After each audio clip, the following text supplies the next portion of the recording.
আসসালামু আলাইকুম। আশা করি ভালো আছেন সবাই। তো আমি একটু পুরসভায় যাইতেছি, তো কাগজপত্র নিয়ে যাইতেছি যে আজকে প্রায় মনে হয় যে বছর পার হয়ে গেছে, কিন্তু কাজ হইতেছে না। এত কষ্ট, কাগজপত্র নিয়ে আজকে না কালকে, কালকে না পরশু এরকম হইতেছে। তো মানুষ এমন পর্যায়ে চলে গেছে এখন ভাষায় প্রকাশ করার মতো না।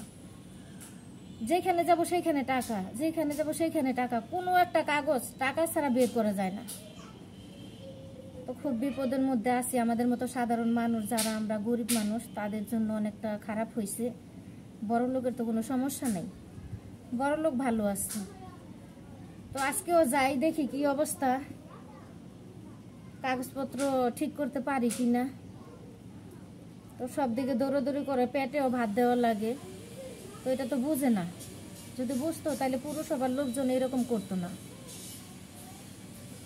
খুব হয়রানির ভিতরে আছি, বলতে গেলে তো বিপদ, বলা যায় না। আজকের অবস্থা কেমন দেখি, যাইতেছি। তো আর কি বলবো, কি বলবো, বলতেও ভয় লাগে যে কি বলবো। এখন এই কাগজপত্র ঠিকঠাক না হলে তো আর হবে না। অনেক কাগজপত্র এখানে, জরুরি কাগজপত্র আছে, আপনাদেরকে দেখাবো, শেয়ার করব সব কিছু। তো হয়রানির ব্যাপারটা আপনাদেরকে আগেই বললাম, অগ্রিম বইলা দিলাম, কারণ অনেক হয়রানি হয়েছে এই পর্যন্ত, কাজে আসে না। কারণ আমাদের কোনো সাপোর্ট নাই, আমরা গরিব মানুষ, তো আমাদের কোনো সাপোর্ট নাই। সাপোর্ট শুধু আল্লাহ, আল্লাহ সাপোর্ট করে আমাদেরকে। তো প্রিয় ভাই বোনেরা, যাইতেছি, দেখি কি হয়।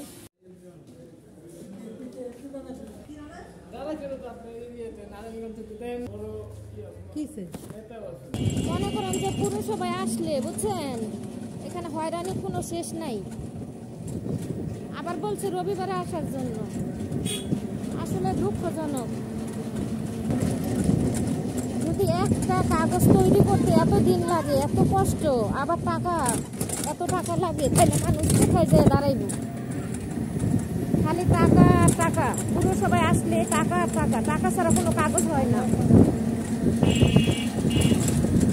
রিক্সা ভাড়া দিতে হয়, ওনাদেরকে টাকা দিতে হয়, আবার কষ্ট হয়। কেমন হইল?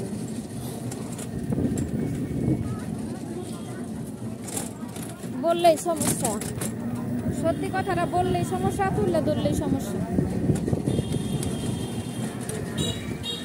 জানি না আল্লাহ তাআলা কতদিন এরকম অশান্তি। কোনো জিনিসের দাম কমে নেই, প্রত্যেকটা জিনিসের দাম বাড়ছে।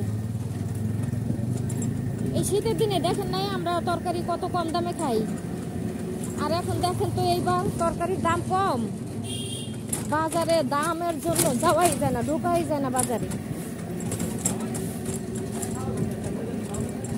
তো আল্লাহ যদি রহমত না দেয়, মাফ না করে, মাফ করার মতো এই পৃথিবীতে কেউ নাই। এখন আল্লাহরে ডাকা ছাড়া কোনো উপায় নেই, একমাত্র আল্লাহই পারে আমাদেরকে সাহায্য করতে। দেখেন কাগজটা আমি করার জন্য আসছি, আমার কি কম কষ্ট হয়েছে? আমার অনেক কষ্ট হয়েছে। আবার রবিবারে ডেট দিছে, আবার রবিবারে 200 টাকা রিক্সা ভাড়া শেষ করব, তারপরে যদি হয় হইলো, নাইলে আবার ডেট দিব, ওই ডেটে আসতে হইব। তো আল্লাহর কাছে বলি, আল্লাহ আপনি হেদায়েত করেন। মামা, আপনার মনে হয় এখন বামে ঢুকতে হইব, একটু সামনে দিয়া।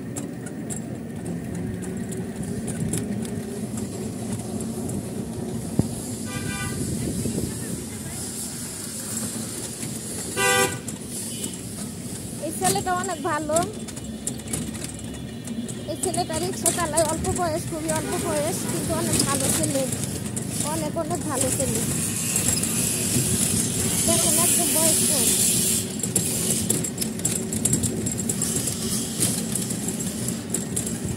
তো তোমার ভাড়া তুমি 20 টাকা না, তোমার আমি 10 টাকা বাড়াই দিব, বুঝছো? আর তোমার ব্যবহার অনেক সুন্দর। তো রাখো রাখো।